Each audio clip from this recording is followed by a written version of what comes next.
What up, world, and welcome to another edition of the Living the Dream podcast. It's your favorite day of the week. It's hump day, and it's time to get that midweek motivation. It's your motivator, your inspirator, Coach Spaulding. And as always, I want to give a huge shout out to all the listeners for all the love and the support of the podcast. You guys are great, man. I appreciate y'all. Thank y'all. For those of you who are new, go ahead and hit that subscribe button so you can keep getting that motivation on a weekly basis. All right, so let's jump right into it. Today, I want to talk about friends. Listen, guys, I speak on friends a lot as a counselor. This subject I'm way too familiar with. I tell students all the time, the company you keep will determine what your life looks like 2 to 3 years from now. The company you keep determines your perspective. The company you keep determines the decisions you make on a daily basis. Guys, the company you keep is very important. So it's important that we understand the importance of friendship. We understand the importance of people we bring into our space, how that affects our energy, how that affects us as a whole. Listen, a good friend is all about setting us up for success. A good friend is somebody that holds us accountable. And if you hanging with somebody who's afraid to tell you that your breath stink, you're dealing with the wrong people. I ain't trying to be funny. I'm being honest. Those are the type of people, you can't be around those people. You're around the wrong kind of person. Because a good friend is somebody that's going to tell you what you don't want to hear, but what you need to hear. A good friend is somebody that's going to call you out on your crap because they got your best interests at heart. Like, those are the type of friends you need to find and keep close to you, because those are the ones that's going to make sure that you reach the goals that you wrote down.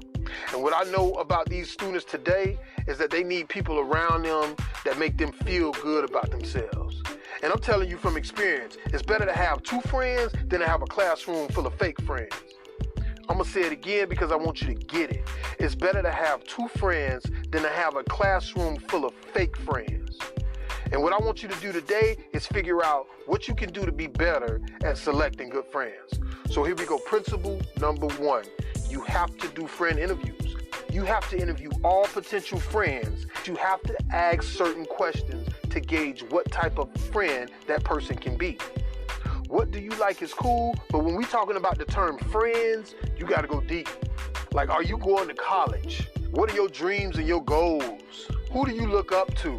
What are your values? These are some solid questions to start off with, in addition to what do you like? I see it like this. If all you're doing is being social and entertaining each other, then what kind of friendship is that? I can tell you like this, that's not a friendship that's built to last. But if you know what that person is about mentally and it displays in their action, then that's the kind of friend you want. I was told that if you hang around 9 bad people, you was bound to be the 10th. I know that from experience. Now just imagine hanging around 9 wealthy, successful people. The results are the same. You bound to be the 10th. Please understand that. Like, understand the company you keep determines your success, your rise or your fall. These questions will tell you a lot about a person's character. These questions will tell you a lot about a person's standards. So do this part in the beginning. It may seem different, it may seem weird, but if you want to stop wasting your time on people who are not about you, this is a great first step. Principle number 2, find people who add value. Choose friends who can bring balance in areas where you are weaker. We all have our strengths and our weaknesses. With the right friends, you can tap into the talents, skills, and abilities of those that are stronger in areas that you are not. When you utilize each other's strengths, everybody wins. This is why my wife is so important. Not even just with me, but with my kids. I'm good at English and science, and she be killing it in math and social studies. That's a win-win, not only for us, but for my kids. Again, it's got to be deeper than just having something simple in common. You have to have something in common like values and standards. It's hard to get rid of people who add value. Find those people. Principle number 2, people who gonna hold you accountable. I say it all the time, guys. Find people who's going to hold you accountable. A great friend is someone you can share your goals and dreams with, and they'll encourage you to work towards achieving them. Like, when you tell your friend what you intend to do, they can help you stay accountable to following through. I tell people all the time, me and my wife used to go at it because I felt like she was always hounding me. But what I wasn't getting was that she was holding me accountable. I told her what my dreams and my goals were, and she made certain that I operated in a way that was going to get me there.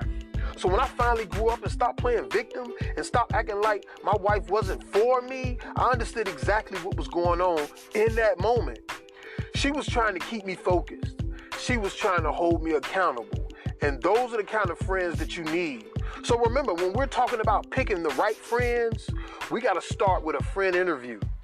There's just certain questions that you have to ask when choosing friends, and their answers will determine how far that friendship will go. Also, find people who add value. With the right friends, you can tap into their talents, their skills, their abilities, and those can help you become stronger in the areas where you're weak. And last, find people who gonna hold you accountable. They may make you uncomfortable at times, but they have your best interests at heart. Again, it's your motivator, your inspirator, Coach Spaulding, saying have a great rest of the week and make the rest of your life the best of your life.